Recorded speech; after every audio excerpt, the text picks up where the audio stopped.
Desvendando textos difíceis da Bíblia, com o pastor Pedro Moura, aqui na Rede 316, todas as sextas-feiras, às 10 horas da manhã, horário de Brasília. É tempo de desvendar mais um texto de difícil compreensão nas Escrituras. Todas as sextas-feiras, às 10 horas da manhã, horário de Brasília, aqui na Rede 316.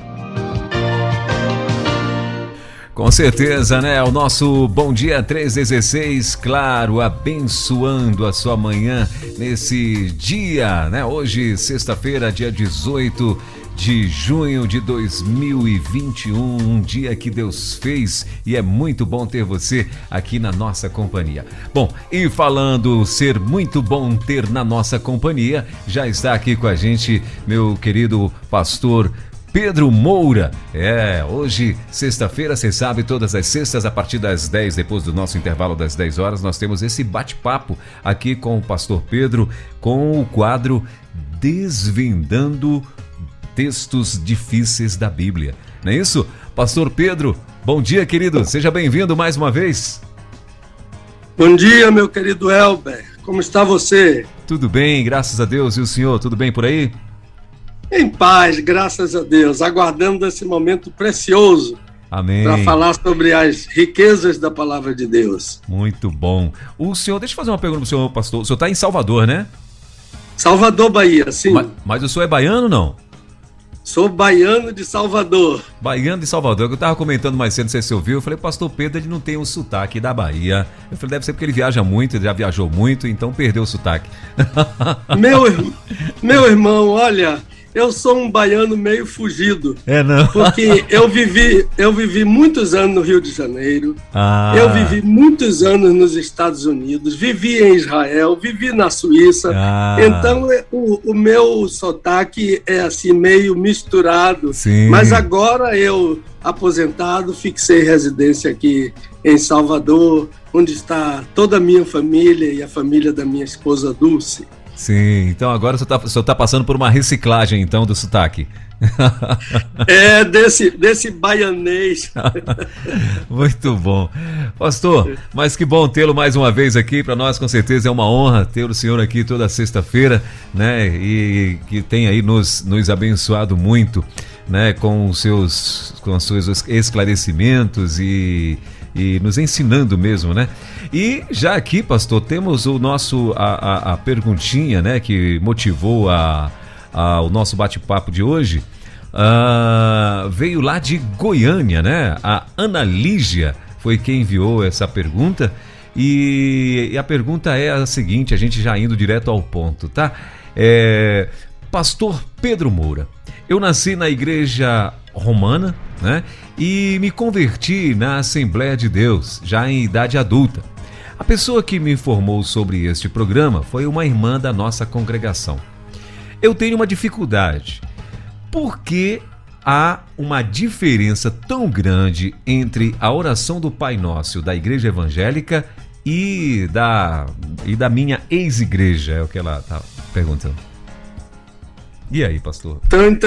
Tão interessante a pergunta dela, né? E bem própria essa pergunta. Sim. Mas, Elber e meus queridos ouvintes, irmã Lígia, se está nos ouvindo lá em Goiânia, eu diria, minha amiga, que não há diferença na oração do Pai Nosso entre nenhuma igreja.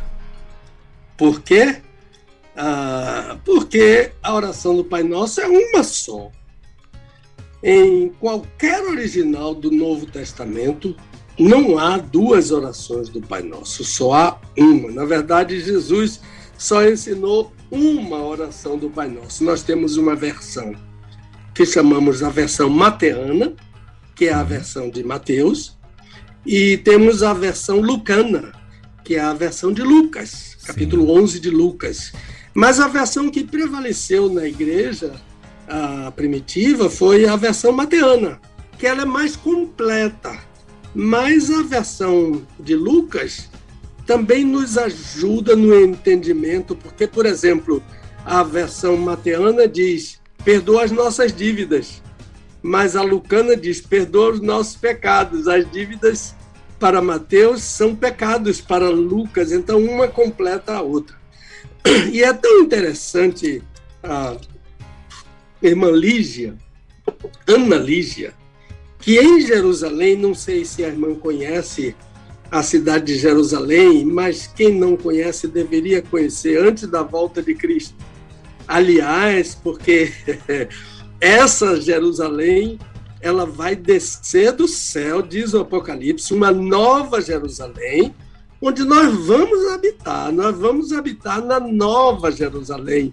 Pois bem, mas voltando a Jerusalém atual, eu vivi em Jerusalém, eu fiz pós-graduação lá, de língua hebraica, e então, no Monte das Oliveiras, há uma famosa igreja, mas é muito linda essa igreja. Estive algumas vezes lá. Chama-se a Igreja Pater Noster. Isso em latim, né? Em português é a Igreja do Pai Nosso. Pois bem, os muros, e são grandes os muros daquela propriedade, os muros dessa igreja, os muros externos dessa igreja, eles são cobertos com painéis que contêm a oração do Pai Nosso em muitas línguas. Nas originais, no hebraico, no aramaico, no grego, mas olha, creia, em português e guarani, a oração do Pai Nosso. E há em muitas línguas, eu não sei quantas línguas estão naqueles quadros lindos na Igreja Pater Noster, no Monte das Oliveiras. E todas essas traduções seguem a única versão conforme o Novo Testamento grego. Elas não têm... A versão que prevalece lá é a mesma versão que prevaleceu na Igreja Primitiva, é a versão que está no Novo Testamento. Qualquer Novo Testamento, de qualquer igreja, de qualquer segmento religioso, a oração do Pai Nosso é uma só, única, não há duas, uma diferente da outra. Agora, Elber, se você quiser interromper, fique à vontade, viu, meu irmão? Não, tranquilo, pastor, estou aqui aprendendo. Tá bom, graças a Deus. Agora, eu creio que a questão dessa irmã Lígia deve girar em torno do uso que se faz dessa oração. A diferença está no uso que a igreja evangélica faz da oração do Pai Nosso e o uso que outras igrejas e outras confissões fazem dessa oração. Por exemplo, ao final da oração do Pai Nosso, depois da recitação da oração do Pai Nosso, há uma igreja que acrescentou algo que não está no Novo Testamento. Chamamos de inserção. Quando nós tratarmos aqui, e parece que já surgiu uma pergunta sobre questões de inserção, há inserções válidas. Por exemplo, quando um texto é traduzido e não faz nenhum sentido na língua receptora, temos que inserir alguma coisa para que o receptor entenda aquilo que está na linguagem literal do texto original. Isso é uma inserção própria, apropriada, devida para o entendimento da língua receptora de coisas que não faz nenhum sentido em outra língua. Não faz nenhum sentido em outra língua. A gente fica brincando com as netinhas da gente que nasceram lá nos Estados Unidos e a primeira língua delas é inglês, mas elas falam português. Sim. Há expressões em português que elas sabem todas as palavras daquela expressão, mas elas não entendem o que significa aquela expressão. Então houve uma inserção, mas essa foi indevida, de uma oração dirigida à mãe do Senhor Jesus, a bendita mãe do Senhor Jesus. Então a igreja evangélica não concorda com nenhum acréscimo à palavra de Deus e não adota de nenhuma forma essa inserção que segue a recitação da oração do Pai Nosso. Na liturgia da Igreja Evangélica, a oração do Pai Nosso termina com uma doxologia, isto é, uma palavra de louvor a Deus, que é: porque teu é o reino e a glória e o poder para sempre. Amém. Ponto final.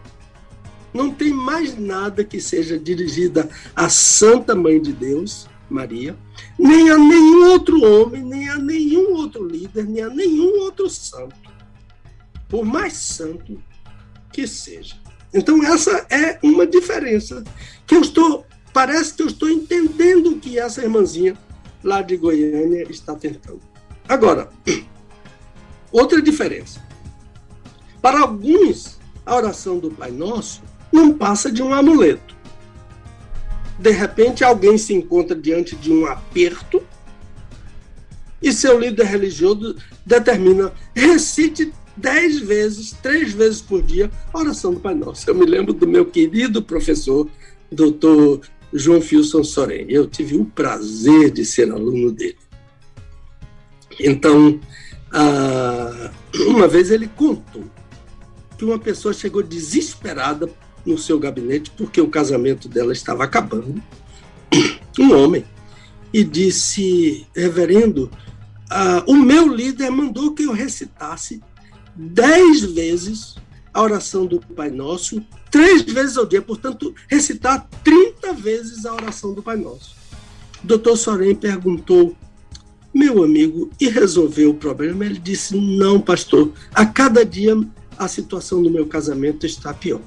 Então, a oração do Pai Nosso não é um amuleto que eu vou recitar e vai resolver tudo na minha vida. Não, não é isso.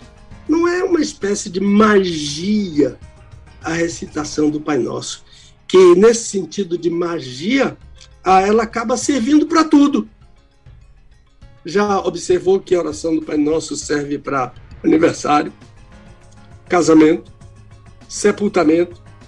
Serve. Já viu, às vezes, muitas vezes eu vi a seleção brasileira de futebol entrar em campo de mãos dadas, fazer uma roda e recitar a oração do Pai Nosso. Eles faziam um círculo e antes da partida recitaram. Uma vez um amigo me disse: eles esqueceram de recitar naquele 7-1 para a Alemanha.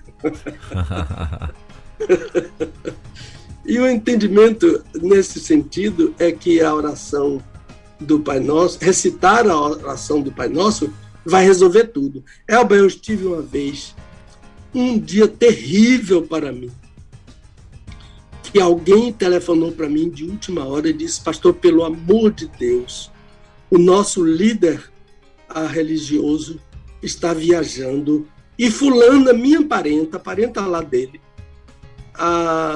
perdeu uma filhinha de 9 anos para o câncer. E eles estão desesperados. Eu digo: vou agora para lá. E corri para o cemitério, cheguei lá, me apresentei e eles me ouviram, mas eles estavam tão desesperados que quando eu terminei de falar a palavra de conforto da palavra de Deus, porque eu não tenho palavra nenhuma para dizer a uma mamãe que perdeu uma menina linda de 9 anos, perdeu para o câncer. Então, quando eu terminei aquela explanação da palavra de Deus, palavras de consolo, 1 Tessalonicenses 4, de 18 em diante, como Paulo fala na sua escatologia sobre a volta do Senhor, a parousia, isto é, a volta do Senhor, e como vai acontecer com aqueles que morreram salvos por Cristo, como aquela criança.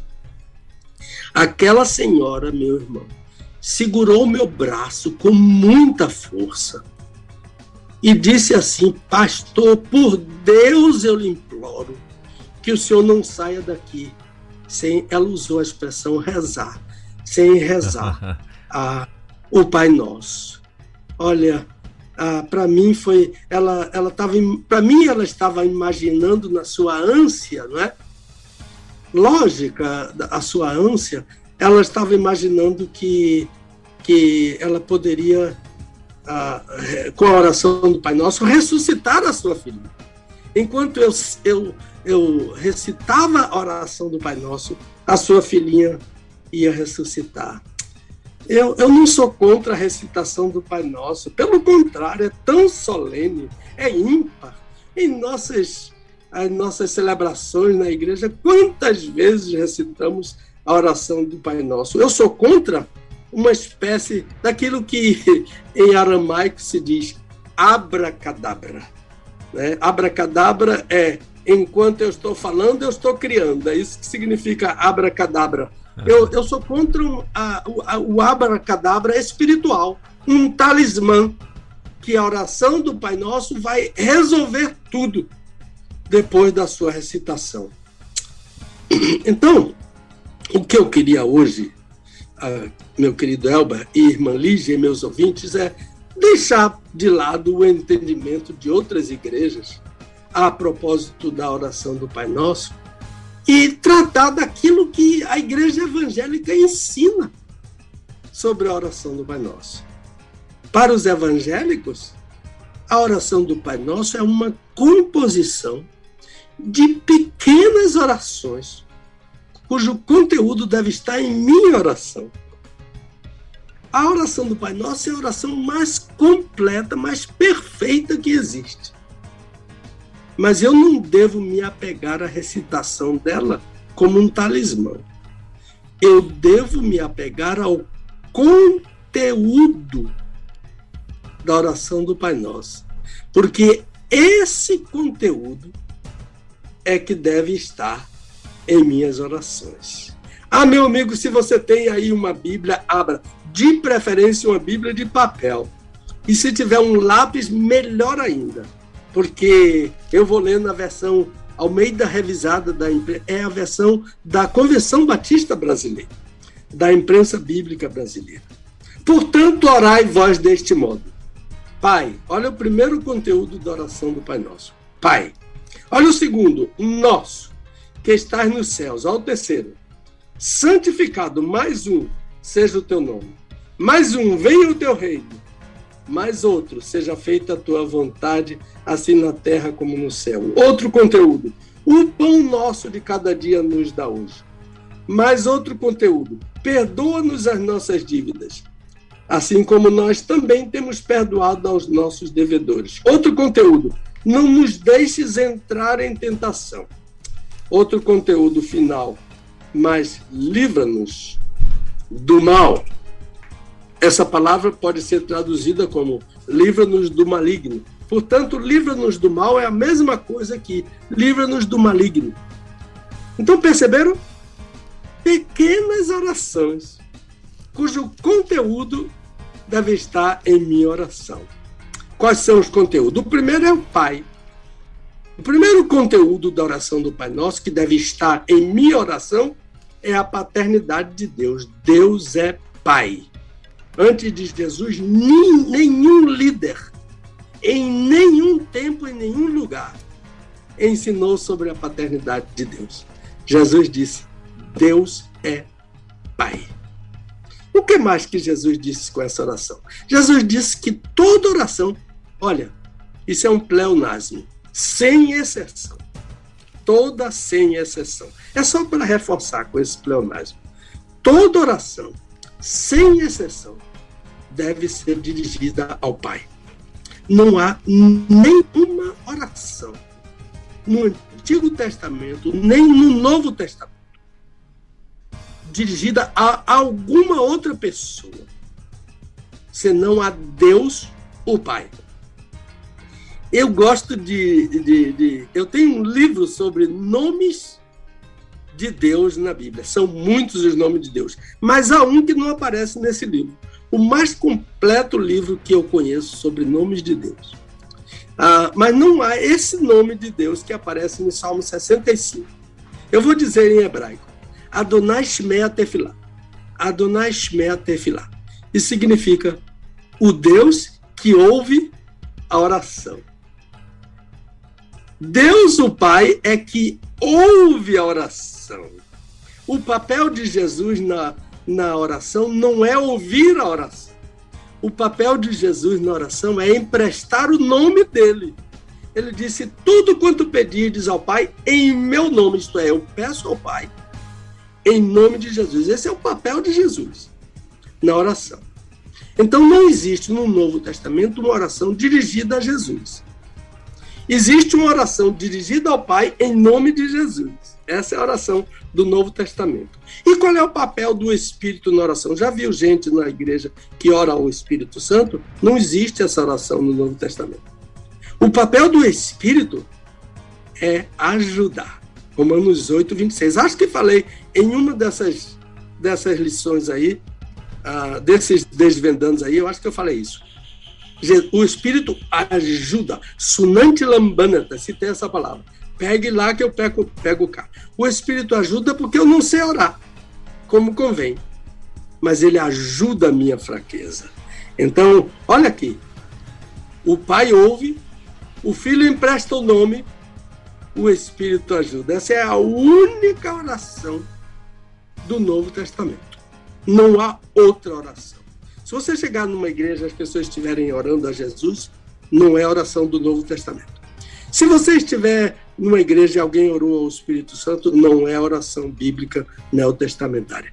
Toda oração é ao Pai, em nome do Filho, com a ajuda do Espírito Santo. A Trindade é organizadíssima. E sem a Trindade, ninguém é capaz de responder à sua oração. Qual é o segundo conteúdo? Nosso. Ninguém tem a exclusividade do Pai, a paternidade exclusiva do Pai. Não. Jesus é o único Filho de Deus. Nós somos adotados. E todos temos, não há na oração do Pai Nosso singular, sabia? O Pai é nosso, o pão é nosso, as dívidas são nossas, os pecados são nossos. Tudo é plural. De modo que ninguém tem a exclusividade. Por isso Jesus disse, Pai Nosso. Eu lembro quando nasceu a minha segunda netinha, Luísa, muito linda. Está com 16 aninhos agora. Ela é a segunda da minha filha, mas ela é a quarta de nossa família. Certo. A irmãzinha dela, Gabriela, ficou muito enciumada, porque a visita chega e quer ver o bebê. Ela ficou enciumada. Sabe, Welber, ela chegou no bercinho da irmã e disse assim, olha aqui, eu vou deixar meu pai ser seu pai, mas eu sou mais bonita do que você. O que foi isso? O que foi isso? O pai é meu. Exclusividade. Mas Jesus ensina na oração do Pai Nosso que o Pai é nosso. E quem é esse Pai? É o terceiro conteúdo, ele está no céu. Não é o Pai da terra. Não é o ascendente, não é o genitor, nem o líder religioso. Jesus disse em Mateus 23, 9, e a ninguém sobre a terra chameis vosso Pai. Claro que ele não está falando no ascendente, claro que ele não está falando no genitor, ele está falando no líder religioso. Nenhuma igreja, nenhuma confissão, nenhuma religião tem o direito bíblico dado por Deus, pelo Senhor Jesus, de chamar o seu líder pai. Eu conheci uma igreja que chamava o pastor de pai. Todo mundo beijava o pastor. Oh, que bom beijar o pastor. Eu acho lindo. Beijar o pastor. Mas não chamar o pastor de pai. Ele não é pai. Uma vez eu fui chamado de pai numa igreja e com muito cuidado eu disse, olha, minha irmãzinha, eu acho que qualquer pessoa teria a honra de ser seu pai. Mas eu não sou seu pai. Eu sou o pastor que vim pregar aqui. A senhora tem um pai, que eu não sei como é o nome dele, mas a senhora... E ela disse o nome do pai dela. Eu disse, o único pai, líder religioso que a senhora tem é Deus. E citei para ela esse versículo. Então Jesus está ensinando que eu não devo orar ao meu pastor, ao pastor da minha igreja, por mais que eu goste do meu pastor, e eu gosto do meu pastor Elson de Souza, da Igreja Batista do Garcia, mas eu devo orar unicamente ao Pai que está nos céus. Qual é outro conteúdo? Santificado seja o teu nome. Olha, Elber, como foi difícil para mim entender para mim entender a santificação do nome de Deus e saber que eu sou responsável pela santificação do nome de Deus. O nome de Deus tem que ser santificado na minha vida. Agora, ou eu santifico o nome de Deus, ou eu blasfemo, ou eu acarreto zombaria. Sabe, por exemplo, quando uma pessoa que está revoltada contra mim diz: mas você não diz que é crente? Eu estou promovendo zombaria, blasfêmia ao nome de Deus. Eu me lembro que eu estava em... Não sei se você está no Rio ou em São Paulo, Elber. Eu estou em Brasília, pastor. Ô, Brasília. Em Brasília. Eu estava numa lanchonete em uma das ruas de Guarulhos. E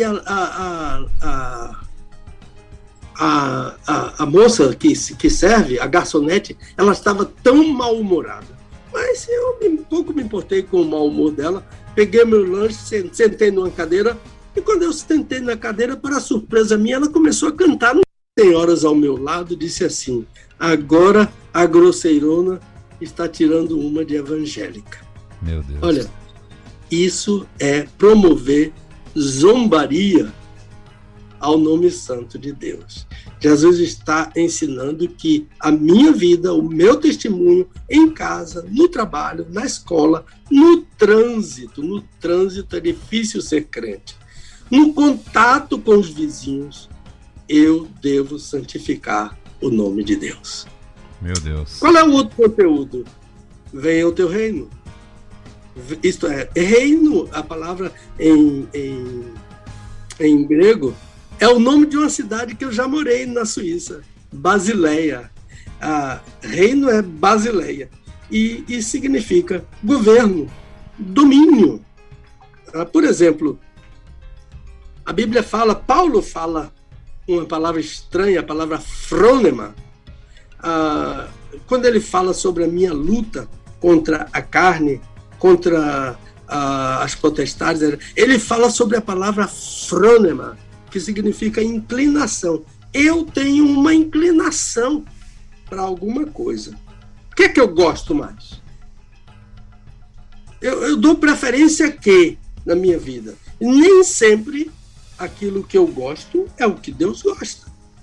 Então, venha o teu domínio, cuidado com as suas inclinações. Deixe Deus dominar. Quer ver outro? Venha o teu reino. A luta da igreja pela expansão do evangelho. Mateus 24. Este evangelho vai ser pregado em todo o mundo. Olha, eu já falei aqui que há 3 palavras para mundo. Uma delas é oikomenes. Foi essa palavra que Jesus usou aqui. O evangelho vai ser pregado em todo o mundo. Oikomenes significa o lugar onde tem casa. Veja, Brasília é oikomenes, Salvador é oikomenes, Recife é oikomenes. Basileia, lá na Suíça, é o lugar onde tem casa, isto é, onde mora gente. O evangelho tem que ser pregado. Eu vi um vídeo, e qualquer pessoa pode acessar no YouTube, um vídeo em uma tribo, num lugar chamado Kimial, não sei como é a pronúncia, é lá em Papua, na Indonésia, daquela tribo recebendo a Bíblia em sua língua. Eu nunca vi uma coisa tão linda, tão maravilhosa. Ele comparou com o dia que Simeão, aquele velho, recebeu o Senhor Jesus nos braços. Ele pegou uma Bíblia na sua mão e disse: eu me sinto como Simeão, carregando o Senhor Jesus. Eu aqui carregando a palavra de Deus. Meu irmão, que coisa maravilhosa. Uma tribo lá na Indonésia. Quer ver outro? Venha o teu reino? Nossa luta para tomar a cruz e seguir a Jesus. Como é difícil tomar a cruz. É difícil. Eu estava pregando para um grupo de líderes sobre a tradução da Bíblia para grupos minoritários. E eu falei sobre um grupo minoritário que já tem a Bíblia em sua língua, e na ocasião que recebeu a Bíblia, havia 300 nativos naquela tribo. E depois, no intervalo do cafezinho, Um líder chegou para mim, assim, meio zombeteiro. Ele disse: Pedro, gastar tanto dinheiro e tanto tempo para dar a Bíblia a um grupo de 300 nativos? Ele deixou essa interjeição assim, zombeteira no ar. Aí eu disse: sabe, irmão, o nome disso é venha o meu reino. Quando eu quero o que eu penso e não aquilo que Deus pensa. Venha o meu reino é a oração de muita gente. Mas Jesus disse: venha o teu reino. E associado à disposição de dar o lugar primordial ao reino, vem a vontade. Seja feita a tua vontade. Essa é uma das orações mais difíceis. Jesus fez essa oração no Getsemane. Ele disse: a minha vontade não. Eu tenho uma vontade, que esse cálice passe de mim. Mas eu quero que prevaleça a tua vontade, ó Pai. E a vontade de Deus está assim exarada, explícita, descrita amplamente na Bíblia. Por exemplo, Deus tem uma vontade que é uma ordem. É uma vontade que ele ordena: não matarás. Isso é um mandamento apodítico. O mandamento apodítico não tem alternativa. Não matarás serve para aqui, serve para a Lua, serve para Marte, serve para qualquer lugar. Deus tem uma vontade que ele decreta. Por exemplo, o Senhor Jesus vai voltar. O nome dessa vontade é parousia. Jesus vai voltar. Aconteça o que acontecer. As hostes malignas podem se arregimentarem, mas Jesus vai voltar. Deus tem uma vontade que é um desejo do coração dele: que todos os homens sejam salvos. Eu preciso conhecer essa vontade. E eu preciso colocar essa vontade de Deus como prioridade na minha vida. E não somente isso, não somente saber a vontade, mas obedecer. Para obedecer a esta pequenina oração, seja feita a tua vontade, é preciso que eu, dentro de mim, vença o conflito que Jesus venceu entre a minha vontade e a vontade de Deus. E agora, para encerrar, o conteúdo são nossas necessidades. O nosso pão, o perdão, o socorro, o livramento. Pão é símbolo de alimento. Quando eu digo o meu ganha-pão, né, é o meu alimento, é carne, é farinha, é feijão, é arroz, é tudo que tem na mesa à disposição para se comer. É o pão. Mas o pão também é símbolo da palavra de Deus. O homem não vive só de pão, Deuteronômio 8:4, que Jesus recitou lá em Lucas 4. O homem não vive só de pão, mas de toda a palavra. A palavra é pão, não é? E pão é o próprio Senhor Jesus. Qual desses pães o Senhor Jesus está ensinando aqui na oração?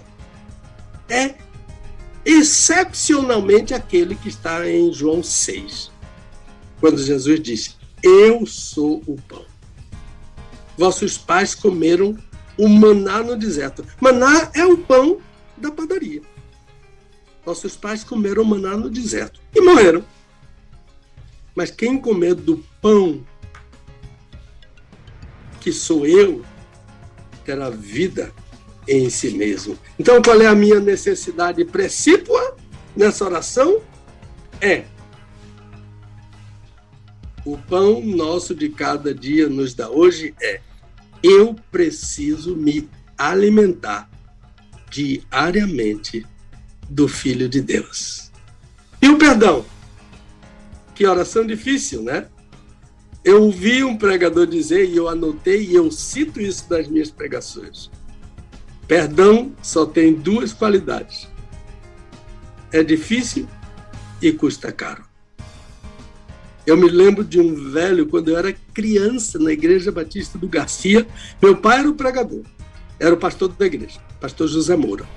Toda vez que ele realizava uma profissão de fé, aquela arguição que se faz com a pessoa que quer entrar para a igreja pelo batismo, aí ele franqueava a palavra aos membros da igreja. Eu acho que isso ainda existe hoje na Igreja Batista. Franqueava a palavra aos membros da igreja para fazerem uma pergunta que quisesse aquele. Tinha um velhinho, ele tinha uma tosse da cabeça aos pés. Depois que ele tossia, ele perguntava àquela pessoa: você está disposta a engolir bagaço de cana? Sabe, Welber, bagaço de cana nem porco engole. Você pode chupar uma cana e depois jogar para o porco, que ele ainda tira sumo daquele bagaço, mas depois ele cospe fora. A pessoa ficava sem saber responder. E aquele velhinho dizia: engolir bagaço de cana é perdoar. Então, perdão é difícil e custa caro. Eu tenho muitos exemplos. Eu não posso citar aqui por causa do nosso tempo. Mas o maior de todos é o de Jesus.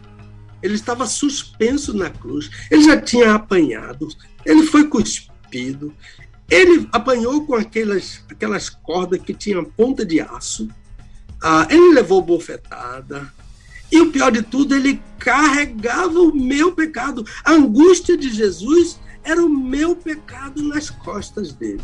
Como diz o hino, foi na cruz onde eu vi meu pecado castigado em Jesus. Foi ali pela fé que meus olhos abri, eu agora me alegro em sua luz. Quando ele estava lá em cima, suspenso na cruz, sabe o que foi que ele disse? Pai, perdoa-lhes. Olha, Deus queria nos matar. Se Jesus sai daquela cruz, nós íamos morrer por causa da santidade de Deus. Mas Jesus, eu gosto muito quando eu falo sobre qual é a diferença. Tem até uma pergunta sobre isso. Qual é a diferença entre a intercessão de Jesus e a intercessão do Espírito Santo? Vamos ver se a gente programa essa pergunta, que é muito rica. A minha esposa me falou melhor do que toda a minha teologia. Ela disse assim: Pedro, eu penso que Jesus, entre Deus e nós, é como um filtro que a gente passa no corpo, ou uma tela que a gente coloca para nos proteger do sol. Não é linda essa teologia da minha esposa? É teologia muito grande isso. Então Jesus é esse filtro. Um dia, Albert, nós vamos falar sobre essa pergunta. Eu vi que chegou essa pergunta aí, mas eu já respondi em outro programa sobre a diferença entre a intercessão de Jesus e a intercessão do Espírito Santo. É muito linda. Então, Jesus disse: Pai, perdoa-lhes. Pai, eu me coloco como um filtro, Pai, entre ti e estes filhos que me deste. E eu não perdi nenhum deles, nem quero perdê-los. Finalmente, socorro e o livramento. Diante da tentação, precisamos de socorro. Sabe, Elber e irmã Lígia, tentação é diferente de tribulação. Porque tentação vem de dentro. Vem do meu coração enganoso, perverso. O meu coração é perverso. O meu coração é enganoso. E a tentação vem do coração. Mas a tribulação não. A tribulação vem de fora. A tribulação é um desastre. Que grande tribulação, meu querido amigo pastor Vanderlei Marins, lá de Niterói, vice-presidente da Convenção Batista Brasileira.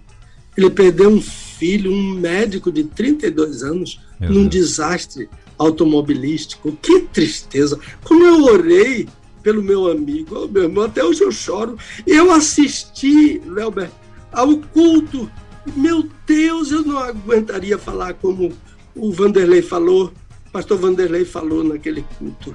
Como Deus lhe deu forças. E a irmã Rita também falou. Mas eu sei que a dor deles é muito grande. O nome disso é tribulação. Tribulação vem de fora para dentro da minha vida. Mas tentação não. Tentação vem de dentro de mim. E ocupa minha mente, meus pensamentos, meus sentimentos e perturba a minha vida. E muitas vezes eu cedo à tentação. Então, o que Jesus disse é que eu preciso de socorro. Não nos deixes entrar em tentação. Mas eu preciso também de livramento. Mas livra-nos do mal. Ou livra-nos do maligno. Estamos tratando, meu irmão, aqui de um anjo. O maligno é um anjo muito poderoso, muito inteligente, muito experiente. Pastor, esqueço o nome dele agora, tão lindo ele, já está na glória há muitos anos. Ele disse uma vez, vocês não têm 50 anos ainda. E Satanás tem milhares de anos e de experiência. Não subestime a experiência dele. Ele é capaz de nos levar à tentação. Ele é capaz de nos influenciar, dizer que nada. Deixe para obedecer a Deus amanhã. Aproveite hoje.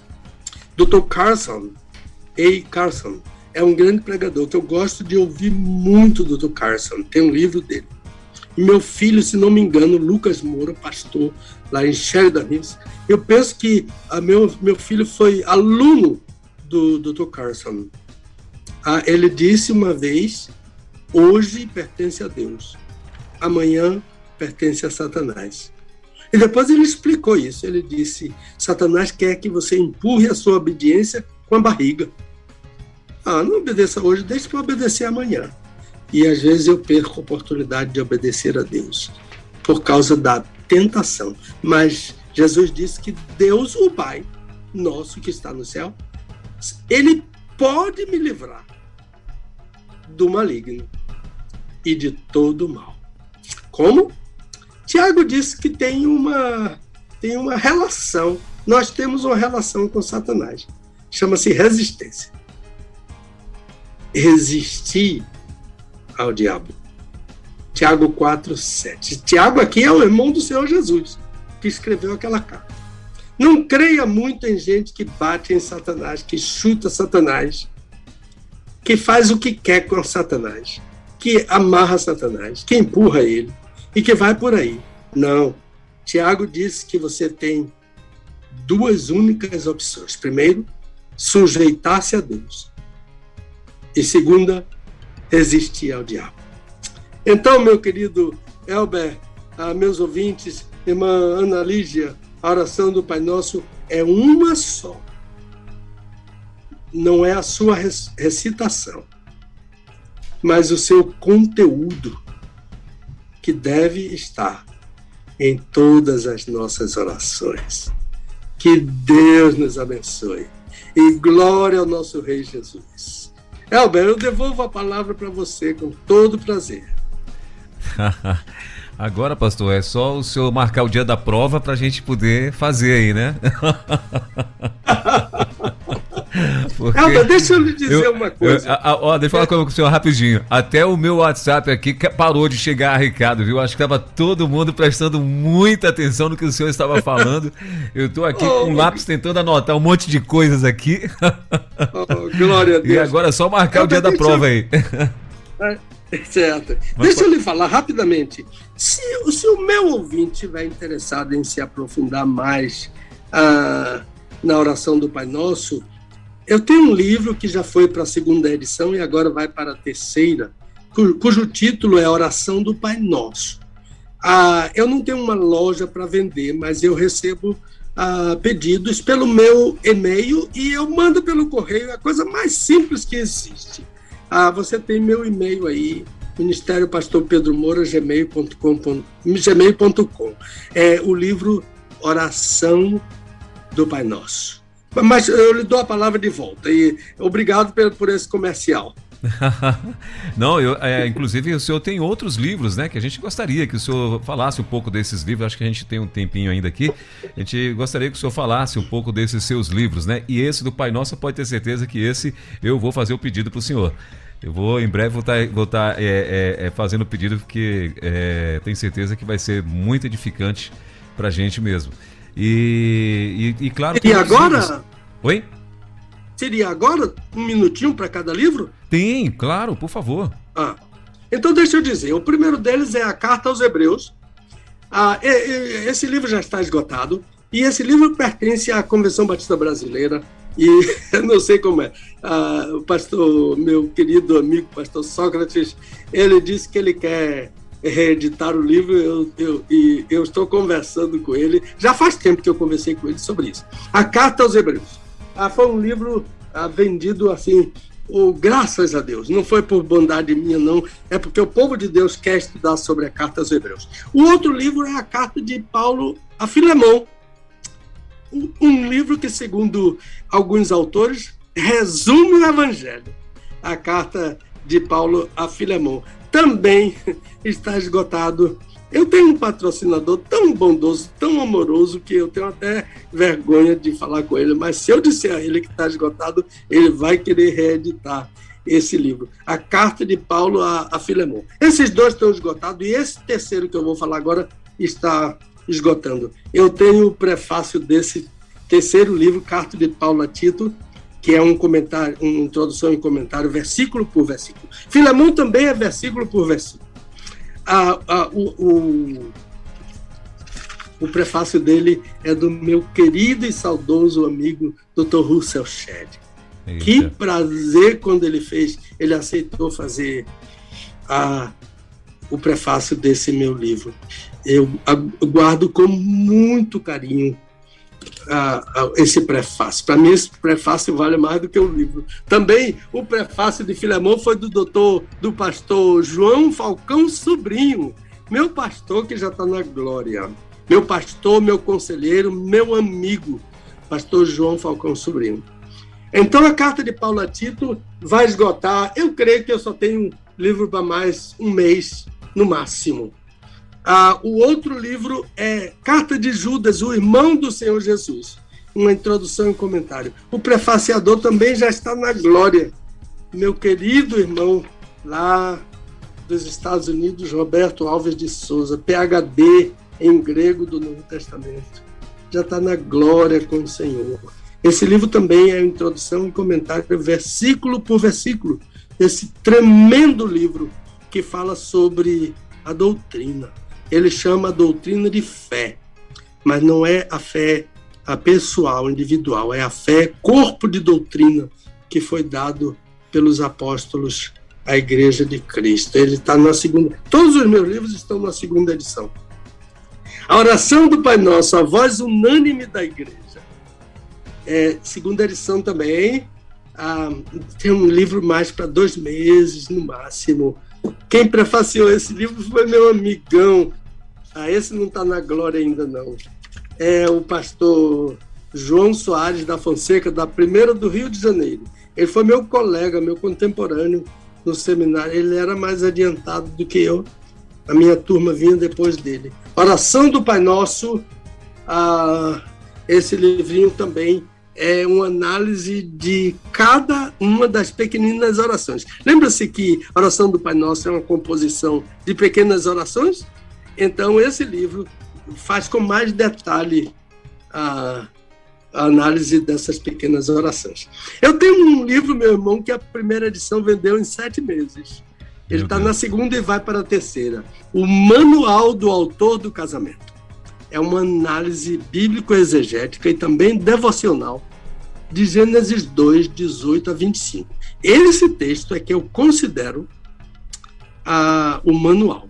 Gênesis. Todo o ensino do Novo Testamento e do Antigo Testamento sobre casamento é baseado em Gênesis 2, 18 a 25. Sabe quem prefaciou isso?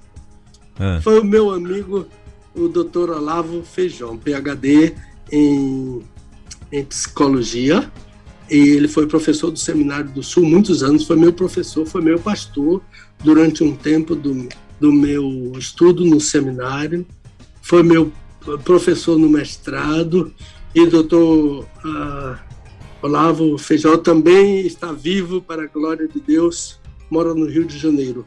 Ele prefaciou o manual do autor do casamento. E por último, o profeta Abacuque.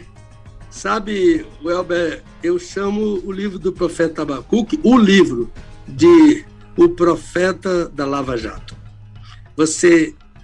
Tudo que você quiser ler sobre a Lava Jato, Abacuque disse 6 séculos antes de Cristo. E eu tenho esse livro. Esse livro, uma pessoa foi comprar esse livro na minha mão. Eu estava fazendo conferências no Rio de Janeiro. Ele disse, esse livro eu vou dar ao doutor Bretas. Eu nem conheço o doutor Bretas. E ele disse, é porque esse livro, eu li esse livro, e esse livro tem tudo sobre o que ele trata nos dias de hoje. Então, na próxima semana, Elber, eu vou falar com você lá de Manaus. Eu vou estar em Manaus falando sobre Abacuque para os pastores do Amazonas. Certo. Então, esse livrinho de Abacuque é o nosso último livro, ele está na primeira edição. Certo. Esse eu tenho mais quantidade sobre ele. Ele também é um comentário versículo por versículo desse grande profeta. E agora estamos escrevendo para o próximo semestre, se Deus quiser, um livro intitulado A Ceia do Senhor. Esse ensino do Senhor Jesus para a sua igreja aqui na Terra. Devolvo a palavra para você. Obrigado pela permissão do comercial dos nossos livros. Que é isso, pastor. Com certeza são livros que, para quem gosta, né, de ler, de estudar, isso vai acrescentar muito, vai enriquecer muito. Só uma dúvida, pastor. O senhor falou, então, tem 2 livros com o título Oração do Pai Nosso. Um é a Oração do Pai Nosso e o outro é a Oração do Pai Nosso... Não, é um só livro. Tá. Oração do Pai Nosso, a voz unânime da igreja. Tá. A voz unânime da igreja, então... Baseado em Lucas 4, quando Pedro estava preso, e a Bíblia diz que a igreja levantou unanimemente a sua voz em oração. Sim. Tá. E dentro desse livro, A Oração do Pai Nosso, a voz unânime da igreja, tem também um pouco do que o senhor comentou hoje sobre a oração do Pai Nosso. Não, tem tudo quando eu comentei hoje, e bem mais amplamente. Claro. Porque é um livro, não um sermão de 30 minutos ou uma pré-leção de 30 minutos. Sim, eu imagino. Deve ser muito, muito, muito bom. Meu Deus, pastor, muito obrigado, viu, pela tua participação mais uma vez aqui com a gente. Obrigado pelo tempo disponível aí, que o senhor tem disponibilizado pra gente. Né? E para nós com certeza é uma honra estar aí com o senhor, estar aprendendo, né? E sobre o nosso tema de hoje, tem mais alguma coisa que o senhor gostaria de, quer dizer, que tem, né? Nós não temos tempo. Mas sobre a pergunta, pelo menos, da irmã, eu gostaria de dizer à irmã Lígia que a oração do Pai Nosso não é diferente. Só existe uma oração do Pai Nosso. O que eu preciso é me apropriar do conteúdo de cada uma daquelas pequeninas orações e colocar isso como modelo na minha oração. Por exemplo, eu só dirijo minha oração ao Pai, a mais ninguém. Quando eu oro, Jesus disse, ora a teu Pai. Paulo diz, dobro meus joelhos diante do Pai. Então, toda oração na Bíblia, Antigo e Novo Testamentos, são dirigidas ao Pai. E o nome dele que eu citei é Adonai Shemea Tefilá, o Deus que ouve a oração. Salmo 65. Obrigado, meu querido. O Senhor te abençoe e te guarde. Amém. O Senhor abençoe os meus amigos. O Senhor abençoe amplamente a rede 316, seja ela sempre para a glória do nosso Rei Jesus. Amém. Pastor, muito obrigado, senhor, viu? Até sexta-feira, então, permitindo Deus. Lembrando que Manaus, tem lá uma diferença de fuso horário, hein? Então o senhor vai entrar de lá, de Manaus, mais cedo, né? Ou seja, são as 9 horas de lá, né? Mas aqui às 10 horas, não é verdade? Se Deus quiser, se Deus quiser. Então tá bom. Pastorzão, obrigado, viu? Deus abençoe, bom fim de semana e até sexta, então, permitindo Deus. Amém. Desvendando textos difíceis da Bíblia, com o pastor Pedro Moura, aqui na Rede 316, todas as sextas-feiras, às 10 horas da manhã, horário de Brasília. É tempo de desvendar mais um texto de difícil compreensão nas Escrituras. Todas as sextas-feiras, às 10 horas da manhã, horário de Brasília, aqui na Rede 316.